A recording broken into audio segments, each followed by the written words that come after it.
I'm Scott Allen Miller, and this is a special request episode where I'm answering the question, how much does a house cost in Nicaragua?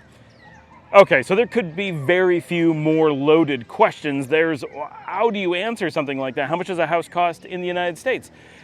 In any country, you're going to have a giant range of what things are going to cost, of course. And I think everyone accepts that and understands. So the question is really, what is a reasonable range that you could expect to actually pay in the real world? The quick answer to that is, on a high end, it's pretty much impossible that you will spend more than $1 million on a house in Nicaragua. And on the low end, it is reasonably impossible that you could get away with spending less than $25,000. Now that said, I have friends who personally have spent far less on a house in Nicaragua that they built themselves on a reasonable sized piece of land that is a comfortable house that they like and they're happy with it, and it's brand new construction. They did it for far less than $25,000. So keep that in mind, that this is sort of the accepted range. If you're going to walk in and just give somebody money, that if you're going to go below $25,000, you're really getting into what have I got myself into category. And if you're shopping and getting above $1 million, you're really getting into, is this reasonable at all? Like, what could you possibly get? So let's talk first about kind of where houses are and where you may be looking. So the big cities, of course, Managua, it's going to be a little bit more expensive. Granada is a tourist center, much more expensive. Leon, where I am now, is a reasonably priced city. It's much lower cost than those cities. If you're looking up in the mountains like Matagalpa or Jinotega, those prices go way down. They're very affordable, but Esteli in the mountains goes up significantly. If you're looking at small villages, it's going to be much less expensive than the big cities. And if you're looking on the beaches, of course, they're going to cost more. So just be aware that the location that you're picking is going to have a giant impact on your cost. And that should be obvious, but it is true in Nicaragua just like it is true in the United States. So for the most part, your most expensive locations are the upper class neighborhoods of Managua. They're the most expensive, like complexes, followed by Granada, where the average may be higher, but they don't have as many of the super high-end neighborhoods. And San Juan del Sur, the big beach in the far south, famous for all of the expats who live there. Those places are where you're really going to be looking at for the majority of your very expensive real estate. They're going to be your top-end options, and you're also, a lot of those high costs come with being near a bunch of other expats. The more expats that are around you, the higher the cost is likely to be. Now, as you move around the country, the price is just going to vary, and a lot of it's also going to come down to the kind of house you want, the amount of space that you're looking for, and the amenities in the area and all that. So if you're looking at reasonable houses, like here in the city of Leon, and you want to live in the city, like in a nice normal house, the same as anyone else would live in, you can certainly start to look at those houses in the 40s or 50s probably, and you could easily be spending above $100,000, but you're not too likely to be spending over, say, $200,000 or the like. So it's not too bad, and it's going to be a lot cheaper than the same thing is going to be in the United States. If you're in the United States and looking at those same houses, you'd be looking at $600,000, $700,000, and then upwards into the millions very easily to be in prime locations near downtown with lots of amenities, walking distance to all the restaurants and stuff. So it's a completely different world. And of course, rents move similarly. If you're not looking to buy, you can easily rent. Now, when we say $25,000 is the floor, that's $25,000 is the floor for something that an expat may be interested in living in. I have friends who, like I said, living under that price range, and there's a house I know near the beach, like across the street. That's $35,000 is their current asking price for that house. Multiple bedrooms, plenty of open space, but it's also traditional Nicaraguan construction. It is a lower cost house. It does have air conditioning though. So it's, but like living rooms and stuff are open air. And so if you're looking for traditional Nicaraguan living, you're going to find that your prices are much better because the market is full of those kinds of properties. But if you're looking for American style housing, right, American luxury, American amenities, American style, because our construction styles are different, that's going to push your prices up dramatically. So those houses pretty much are hit by the same thing that they are in America, that it's the building materials that cause it to be so expensive, and the materials that are used in the United States are simply more expensive there. The materials that are used in more traditional construction here are not super cheap because almost everything is concrete, but this is nice because it keeps fires. Fires are just a very unlikely thing, and houses are multi-generational. You assume that you're going to be able to pass on your house to your children and to your grandchildren and to your great-grandchildren, and that it will be standing. Where I live here in, well, this is Labo Rio, right on the edge here. I live up this way, and most of our neighborhood, their houses are over 100 years old. Everybody's house is over 100 years old. That's just normal, and it's very cool, and it's very affordable. And because the houses last for so long, they have more value to them, but it also keeps the house prices from exploding because you don't need to build new houses all of the time for normal things. So it has its advantages.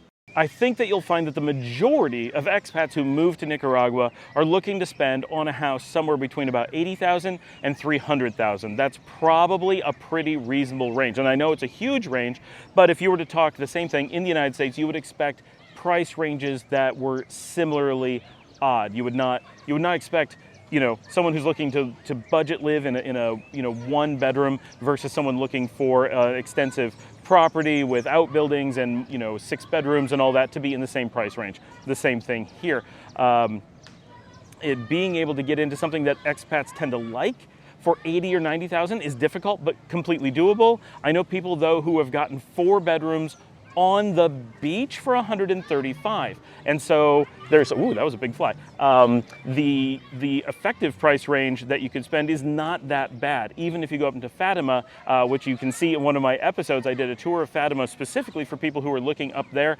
Those houses are believed to be in the $200,000 to $400,000 range primarily. Everything is an exception. Now, it's important to note that looking at house prices here in Nicaragua is very difficult. We can talk about these big ranges and what you might expect to spend, but everything's negotiable and everything is kind of unpredictable. So a house that you think should be really cheap may be expensive, and vice versa. It's not something you're going to be able to walk in and say, I have a really good idea what this house is going to be.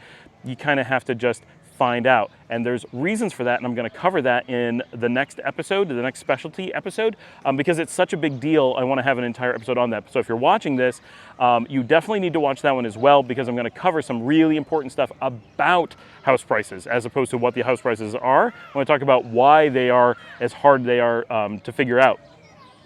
So I think for most people, the thing that's most important to keep in mind is that living here is going to be cheaper than anywhere else. If you can get the house for X amount in Mexico or the United States or Argentina, it's going to be less here. Maybe in some cases a lot less, in some cases just a little bit less. But it is reasonable to always say that this is the lowest housing market for a large area anywhere in the Americas.